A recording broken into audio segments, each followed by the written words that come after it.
Hello everyone, welcome to my channel. कैसे हैं आप सब? आशा करती हूँ कि आप सब बहुत अच्छे होंगे। सो गाइस, आज हम देखने वाले हैं रिसर्च मैथडोलॉजी का ऑल रिसर्च टाइप का part 1। So before starting I just want to introduce to myself. I am Neha Kashyap. I am MPhil UGC NET qualified in sociology.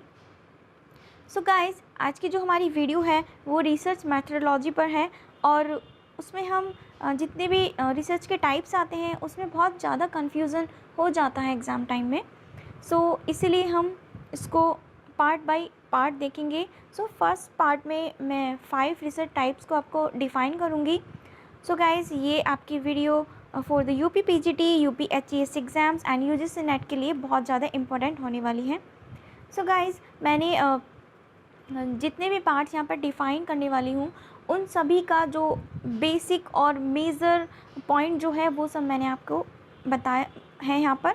Guys, आप सबसे रिक्वेस्ट है कि प्लीज़ मेरे चैनल को subscribe and like ज़रूर कर दीजिएगा।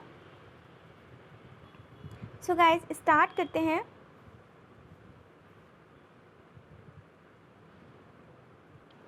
गाइस, फर्स्ट हमारी रिसर्च जो टाइप आता है वो है आपका fundamental research. Guys, fundamental research हमारी, इसको हम प्योर रिसर्च, बेसिक रिसर्च के नाम से भी जानते हैं। एग्जांपल हम ले सकते हैं गाइस, जैसे कि जो आदि मानव होते थे एंशियंट टाइम में, तो उन्होंने क्या किया कि 2 स्टोन को ऐसे ही सडन रब करके देख रहा था। देन उन्होंने देखा कि इसमें तो कुछ चिंगारी टाइप का उठ रहा है। देन उसने अगेन से ऐसे ही किया और देखा कि तो फायर उसमें हो गया। उनकी ऐसी कोई इंटेंशन नहीं थी कि हाँ वो ऐसा कुछ इन्वेंट करेंगे या फिर ऐसा कुछ उनको फाइंड आउट होगा। विदाउट इंटेंशन जब कुछ ऐसा सडन आपके साथ एक इन्वेंशन आपने कर दिया है या फिर आपने कुछ फाइंड आउट किया है, वो वाली रिसर्च हमारी फंडामेंटल रिसर्च कहलाती है। बट गाइज, याद रखेंगे कि जब फायर आपकी रिलीज़ हुई है स्टोन को रब करने से, तो उस थियरी को काफ़ी टाइम के बाद जनरलाइजेशन किया गया, उसको एक थियरी बनाया गया। बिकॉज स्टार्टिंग में जो है उसको हम एज ए थियोरी नहीं कह सकते हैं, बिकॉज अभी हमने सिर्फ एक ही पर्टिकुलर प्लेस पे उसको टेस्टिफाई किया है। देन अदर फिर हम उसको और भी ऑल ओवर द वर्ल्ड वही सब चीज़ें रब करके देखेंगे कि एग्जैक्टली ये उसी प्लेस में ऐसा हो रहा था या फिर सभी प्लेसेस में ऐसा हो रहा है। उसको फिर हम जनरलाइजेशन या फिर वो थियरी बन जाएगा एंड देन उसको जनरलाइजेशन हम कर सकते हैं। यहाँ पर इसके मेजर पॉइंट्स हैं, देख लेते हैं। फर्स्ट है आपका कि we can generalized but not authentic. Guys, generalization तो हम कर सकते हैं फंडामेंटल की, बिकॉज वो जब थियरी बन जाता है तो उसको हम जनरलाइजेशन कर सकते हैं। बट जब तक वो ऑल ओवर द वर्ल्ड या फिर और अदर चीज़ों में टेस्टिफाई नहीं करते हम उसको, तब तक वो ऑथेंटिक नहीं होता है। गाइज, सेकंड है कि यहाँ पर हम साइंटिफिक नॉलेज का यूज़ करते हैं, साइंटिफिक नॉलेज को यूज़ करते हैं हम यहाँ पे। थर्ड पॉइंट आता है guys, we can make hypothesis and can manipulation also. Guys, वैसे तो रैंडमली भी हो जाती है ये रिसर्च, बट अगर हम हाइपोथेसिस के थ्रू कोई रिसर्च ऐसी कर पाते हैं वो बहुत अच्छी वाली रिसर्च फंडामेंटल मानी जाती है। यहाँ पर हम हाइपोथेसिस बनाते हैं और चीज़ों को मैनिपुलेट कर सकते हैं। मैनिपुलेशन का मतलब कि हम अपने अकॉर्डिंगली चेंज कर सकते हैं, बिकॉज वो एक न्यू रिसर्च हो रही है, बिल्कुल बेसिक रिसर्च हो रही है और हम अपने आप उसको इन्वेंट कर रहे हैं, है ना। तो वो चीज़ें हम मैनिपुलेशन कर सकते हैं उन सब चीज़ों का। फोर्थ आता है आपका, we can control over the variables. Guys, जो वेरिएबल्स होते हैं एग्जैक्टली तो वो हम उनको कंट्रोल कर सकते हैं। यहाँ पर हम वेरिएबल्स को कंट्रोल कर सकते हैं, याद रखेंगे। एंड फिफ्थ आता है, this is qualitative in nature. Guys, qualitative हो जाएगा बिकॉज यहाँ पर हम कोई भी स्टैटिस्टिकल चीज़ों का यूज़ नहीं कर रहे हैं। रैंडम हमने एक रिसर्च किया, यहाँ पर इसका नेचर क्वालिटेटिव हो जाएगा।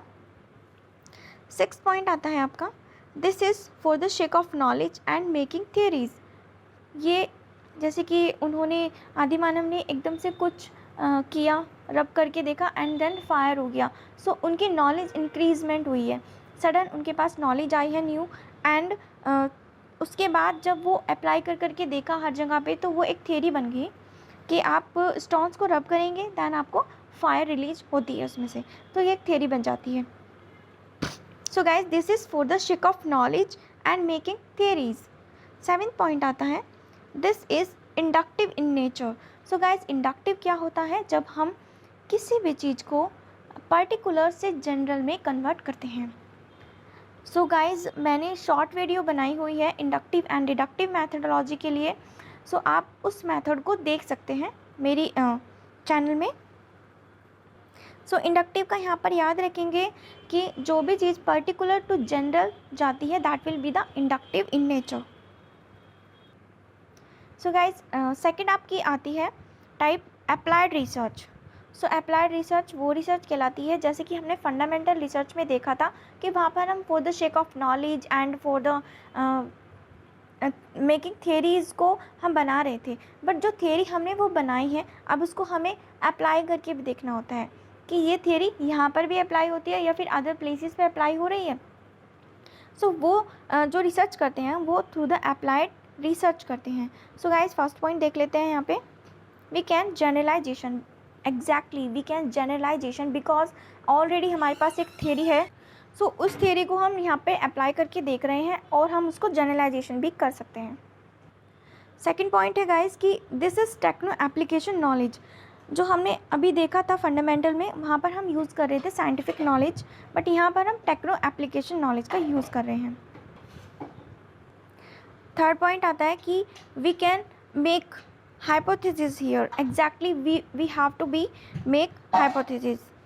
So guys यहाँ पर हम hypothesis बनाते हैं बिकॉज हमारे पास ऑलरेडी एक थियरी है, उसको हम अप्लाई करके देख रहे हैं। सो hypothesis के थ्रू हम उसको टेस्टिफाई करेंगे एंड यहाँ पर हम मैनिपुलेशन भी कर सकते हैं।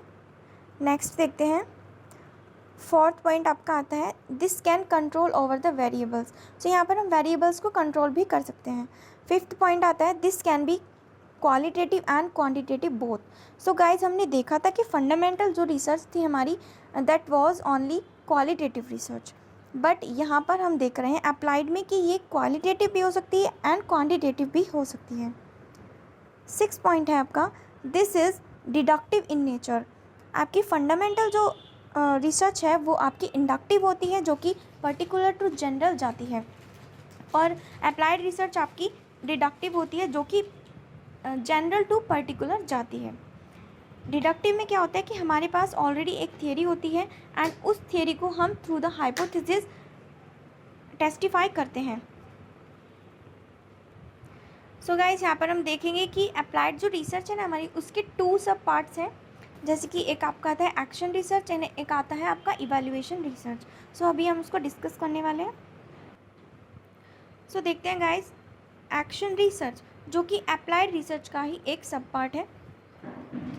वी कांट जनरलाइजेशन, इस रिसर्च को हम कभी भी जनरलाइजेशन नहीं कर सकते हैं बिकॉज ये एक लोकल कंसर्न वाली रिसर्च होती है, जो कि किसी स्पेसिफिक प्रॉब्लम को सॉल्व करने के लिए या फिर इमीडिएट जो प्रॉब्लम क्रिएट होती है उसको सॉल्व करने के लिए यूज़ करते हैं।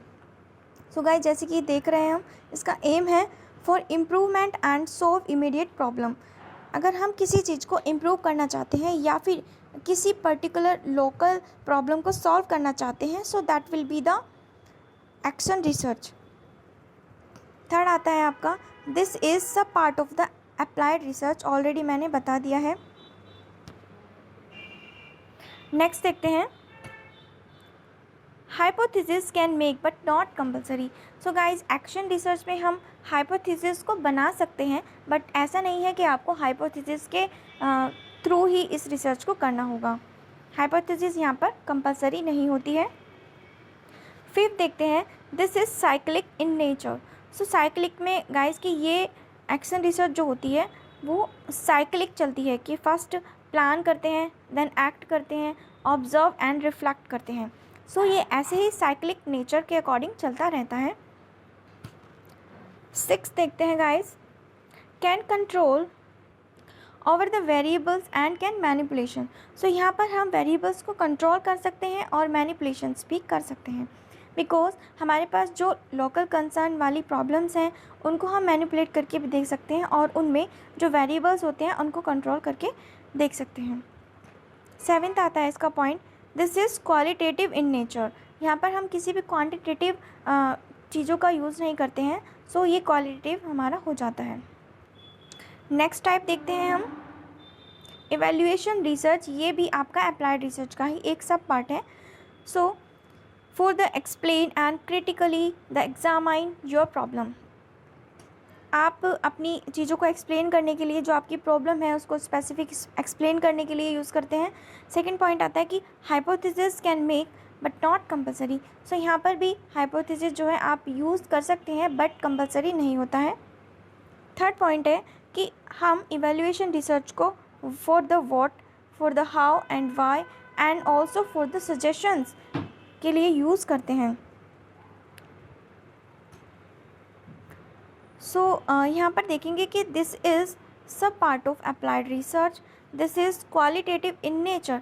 सो गाइज, जो अप्लाइड रिसर्च है हमारा, अप्लाइड रिसर्च हमारा क्वांटिटेटिव एंड क्वालिटेटिव बोथ होता है, बट उसके जो दोनों सब पार्ट्स हैं, these both are qualitative in nature. So examples में देख सकते हैं गाइस कि जैसे फैमिली प्लानिंग की कुछ स्कीम्स आती हैं या फिर गवर्नमेंट स्कीम्स आती हैं, है ना, उनमें हम ये देखते हैं कि कैसे ये इम्प्रूवमेंट करेंगी एंड क्या क्या फॉर द फर्दर सजेशन हम इनमें दे सकते हैं फॉर द बेटर प्लानिंग, है ना। सो ये सब चीज़ें हम इसमें इवैल्यूएशन रिसर्च में करते हैं।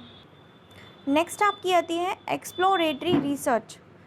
सो गाइज, एक्सप्लोरेटरी रिसर्च हमारी क्या कहती है कि नेवर जनरलाइजेशन। यहाँ पर हम कभी भी जनरलाइजेशन नहीं कर सकते हैं। क्यों? क्योंकि यहाँ पे हम चीज़ों को एक्सप्लोर कर रहे होते हैं। एक्सप्लोरेटरी रिसर्च जो होती है ना गाइस, वो होती है आपकी कि आप कोई फर्दर स्टडी करना चाहते हैं, तो उस स्टडी को टेस्टिफाई करने के लिए कि आप उसको कर पाएंगे या नहीं कर पाएंगे इन फ्यूचर, सो आप उसको टेस्टिफाई करने के लिए एक छोटी सी स्टडी करके देखते हैं एज ए सैम्पल। एग्जाम्पल ले सकते हैं कि आपको किसी टॉपिक पर पीएचडी करनी है, सो आप उस टॉपिक से रिलेटेड कुछ छोटी स्टडी जो है करके देखेंगे, देन आपको थोड़ा पता चल जाएगा कि हाँ, मैं इस थीम पर अच्छे से स्टडी कर सकता हूँ या नहीं, या मेरा इंटरेस्ट यहाँ पर जा रहा है या नहीं जा रहा है। सो वो सब चीज़ें हम एक्सप्लोरेटरी रिसर्च में करते हैं। ये चीज़ें जो हैं जनरलाइज नहीं हो सकती बिकॉज ये टेस्टिफाई होती हैं सिर्फ, और इसमें जो है हम कह सकते हैं कि आइडिया बेस्ड रिसर्च होता है और टेस्टिंग के लिए होता है। Hypothesis can make but not compulsory. So guys, यहाँ पर हम हाइपोथेसिस बना सकते हैं, it will be much better कि आप हाइपोथेसिस बनाएंगे, बट कंपलसरी नहीं होता है। मेन याद रखेंगे कि एक्सप्लोरेटरी रिसर्च जो होता है for the explore of the things, और यहाँ पर हम चीज़ों को एक्सप्लोर करते हैं जिससे कि हम आने वाले फ्यूचर के लिए अच्छा बेटर कुछ कर सकते हैं। So guys, this is qualitative in nature and this is not inductive and not deductive, because यहाँ पे कोई कंक्लूजन नहीं होता है, कोई मतलब कुछ एग्जैक्टली थियरी नहीं बना रहे होते हैं हम यहाँ पे। सो ये इंडक्टिव भी नहीं होगा और डिडक्टिव भी नहीं होता है। This is also known as the pilot study. Pilot study का मतलब होता है कि जब आप किसी छोटी स्टडी को कर रहे हैं, सो वो पिलॉट स्टडी कहलाती है। यहाँ पर किसी भी तरह का किसी भी रिसर्च को आप कर रहे हैं, कोई कंक्लूजन नहीं आता है। सो आज गाइज हमने 5 टाइप्स ऑफ रिसर्च यहाँ पर डिस्कस कर लिए हैं। So thank you so much for watching my video. Like, share and subscribe my channel. So guys, we will focus on this, that see dreams, believe in yourself and achieve your goals. So guys, you can achieve your goals definitely, just do hard work continuously. So thank you so much everyone.